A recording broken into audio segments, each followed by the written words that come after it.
아침 말씀 두란노의 생명의 삶 본문 순서를 따라갑니다.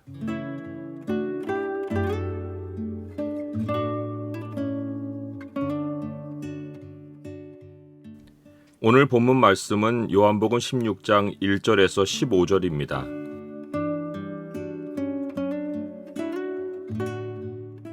오늘 본문을 약속의 창으로 보면 우리가 어떻게 장래일을 알 수 있는지가 보입니다. 약속의 창을 보여주는 구절은 16장 13절입니다. 그러나 진리의 성령이 오시면 그가 너희를 모든 진리 가운데로 인도하시리니 그가 스스로 말하지 않고 오직 들은 것을 말하며 장래일을 너희에게 알리시리라. 성령님이 오셔서 우리에게 행하시는 사역 가운데 가장 실제적인 일이 장래일을 알리시는 것입니다. 사실 사람들이 가장 궁금해하는 것이 장래에 관한 일입니다. 우리가 주님을 믿는 것이 맹목적이 아닌 것은 성령님이 장래일을 알려주시기 때문입니다. 그러면 성령님은 어떤 방식으로 장래일을 알려주십니까? 주님은 이렇게 말씀하셨습니다. 그러나 진리의 성령이 오시면 그가 너희를 모든 진리 가운데로 인도하시리니 그가 스스로 말하지 않고 오직 들은 것을 말하며 장래일을 너희에게 알리시리라. 여기에는 우리가 간과해서는 안 되는 중요한 진리가 들어 있습니다. 성령님은 스스로 말하지 않고 오직 들은 것을 말씀하신다는 것입니다. 사람들은 성령님의 음성을 듣는다면서 매우 신비한 생각이나 장면이나 소리가 생각에 떠오르거나 귀에 들리길 기다립니다. 그런 일은 훈련을 통해 점점 숙련된다고 말하기도 합니다. 하지만 주님은 분명히 말씀하셨습니다. 성령님은 스스로 말하지 않고 오직 들은 것을 말씀하신다고 하셨습니다. 성령님은 주님이 이미 말씀하신 것을 우리에게 가르치고 생각나게 하시는 분이지 자신의 사역을 따로 하시는 분이 아닙니다. 그래서 성령님은 우리를 모든 진리 가운데로 인도하십니다. 주님이 말씀하시고 기록해 주신 진리의 말씀으로 우리를 이끄십니다. 장래일은 내가 언제 결혼하고 언제 직장을 가지고 자녀는 몇을 낳으며 죽을 날이 언제인지와 같은 사주를 보는 것이 아닙니다. 우리의 장래일은 모두 성경이 기록한 과거에 있습니다. 과거에 주님이 태초부터 말씀하시고 입증하신 사건들이 우리의 장래를 위한 기록들입니다. 사도 바울은 이렇게 고백합니다. 무엇이든지 전에 기록된 바는 우리의 교훈을 위하여 기록된 것이니 우리로 하여금 인내로 또는 성경의 위로로 소망을 가지게 함이니라. 어떤 일정 부분이 아니라 무엇이든지 전에 기록된 것입니다. 일부분의 진리가 아니라 모든 진리입니다. 성령님은 우리를 모든 진리로 이끄시며 성경에 기록된 모든 교훈을 통해 우리에게 앞날을 보게 해주십니다. 다가올 장래에 대해 소망을 두게 해주십니다. 주님은 제자들에게 사람들이 너희를 출교할 뿐 아니라 때가 이르면 무릇 너희를 죽이는 자가 생각하기를 이것이 하나님을 섬기는 일이라 하리라고 장래일을 말씀해 주셨습니다. 그러시면서 오직 너희에게 이 말을 한 것은 너희로 그때를 당하면 내가 너희에게 말한 이것을 기억나게 함이요라고 하셨습니다. 주님은 제자들에게 예언의 말씀을 남기셨고 그 예언은 장래에 반드시 일어날 것이었습니다. 성령님은 예언이 성취되는 현장에서 제자들에게 그 예언을 기억나게 하시어 주님의 말씀이 진리인 것을 인정하게 해주십니다. 그래서 우리가 주님의 말씀을 간직하고 사는 것은 미래를 가장 확실하게 대비하는 길입니다. 우리가 매번 모든 일이 말씀대로 이루어진 것을 체험하고 말씀의 진실성을 확인할 것이기 때문입니다. 주님의 말씀에서 벗어날 수 있는 현실 세상은 없습니다. 기록된 주님의 말씀이 망라하지 않는 일은 세상에 일어나지 않습니다. 문제는 사람의 무지가 앞뒤를 가리지 않고 행동하게 만드는 것입니다. 심지어 사람의 무지는 스스로 하나님을 섬기는 일이라고 확신하면서 사람을 죽이기까지 하게 만듭니다. 하나님을 알면 절대 자기 마음대로 행동할 수 없습니다. 미래는 자기 결정대로 찾아오지 않고 자기 생각대로 만들어지지 않습니다. 하나님을 제대로 알면 자기가 알지 못하는 일에 선뜻 발을 내딛지 않고 함부로 입을 열지 않습니다. 대신 주님께 묻고 주님이 기록된 말씀으로 보이신 길을 따라 조심스럽게 입을 열고 행동합니다.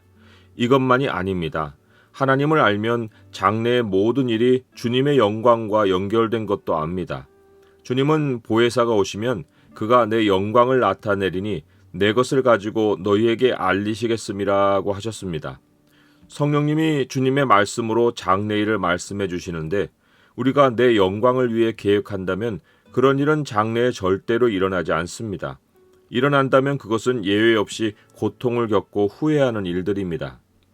우리가 성령님의 인도를 받아 모든 진리로 이끌리면 하나님이 일하시는 원리를 통해 장래를 예언할 것입니다. 거기에는 언제나 주님의 영광이 나타나길 소망하는 마음이 있습니다. 반대로 성령님을 따라 길을 걷지 않고 내 맘대로 살면 내가 계획하는 일을 추진하고 내 영광이 드러나기를 소망합니다. 후자에는 어떤 결과가 예상됩니까? 사도 바울은 이렇게 예언합니다. 만일 우리가 성령으로 살면 또한 성령으로 행할지니 헛된 영광을 구하여 서로 노엽게 하거나 서로 투기하지 말지니라. 모든 진리로 인도하시는 성령님을 따르지 않으면 반드시 서로 노엽게 하고 서로 질투하는 일이 생깁니다. 그런 일은 반드시 벌어지고 그때 성령님이 말씀을 기억나게 하시어 그런 결과를 예언해 주셨던 것을 기억나게 하십니다. 주님은 자기가 떠나가는 것이 제자들에게 유익이라고 하셨습니다. 그래야 주님이 보혜사 성령님을 우리에게 보내실 수 있기 때문입니다. 주님은 육신으로 오셔서 유대 땅에서 제한적인 사역을 하셨지만 보혜사 성령님은 시간에 구애받지 않으십니다. 하나님 백성에게만 제한적인 사역을 하지 않고 세상 모든 사람에게 동시 사역을 할 수 있으십니다. 성령님은 사람들이 주님을 믿지 않는 죄에 대하여 세상을 책망하십니다. 누구도 마지막 심판날에 핑계할 수 없는 것은 성령님이 죄를 책망하시는 사역을 모든 사람에게 이루실 것이기 때문입니다. 성령님은 의에 대해서도 책망하십니다. 주님이 아버지께로 가셔서 하늘에서 의를 이루셨기에 땅에는 의가 없습니다. 그래서 세상이 율법으로나 도덕으로 자기를 완성하려는 것에 대해 책망하십니다. 성령님은 심판에 대해서도 세상을 책망하십니다. 이 세상 임금 사탄이 주님의 부활로 심판을 받은 것은 명백한 역사적 사건입니다. 그러한데 사람들이 살아계신 주님께 굴복하지 않고 복음을 거부합니다. 성령님은 사람들이 어둠을 택하여 사는 것에 대해 세상을 책망하십니다.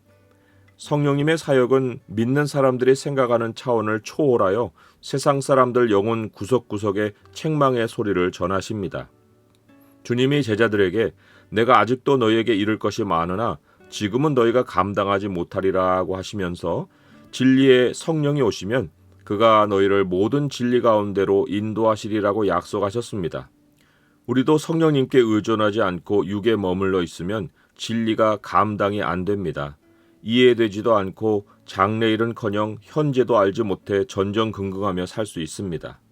그러나 우리가 분명히 기억할 것은 살리는 것은 영이니 육은 무익하다는 진리입니다. 우리에게 생명을 주어 살리시는 것은 성령님이십니다. 그러므로 우리는 성령님이 주님의 말씀으로 데려가실 때 겸손히 순종하며 따라야 합니다. 거기에 생명이 있고 우리의 장래가 있습니다. 세상에 머물러 있다가 성령님이 죄를 책망하시면 얼른 죄를 회개하고 주님께 돌아갑시다. 내 의와 자랑을 위해 살다가 성령님이 책망하시면 얼른 주님의 의를 힘입어 믿음으로 주님을 따라 살아갑시다.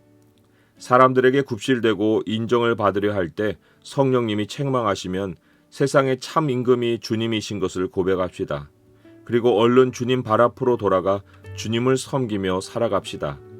나를 살게 하시는 성령님의 역사에 순종하고 성령님이 내 안에서 충만하게 역사하시도록 진리를 따르며 살아갑시다. 모든 진리로 인도하시는 성령님이 앞서실 때 우리의 삶이 충만합니다.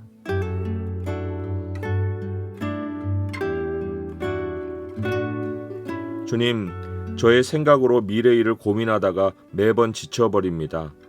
감당할 수도 없는 일을 스스로 지지 않게 하옵소서. 성령님이 모든 진리로 이끄시는 손을 겸손히 잡게 하옵소서. 항상 진리 안에서 생명을 얻어 살아가게 하옵소서. 예수 그리스도의 이름으로 기도드립니다. 아멘.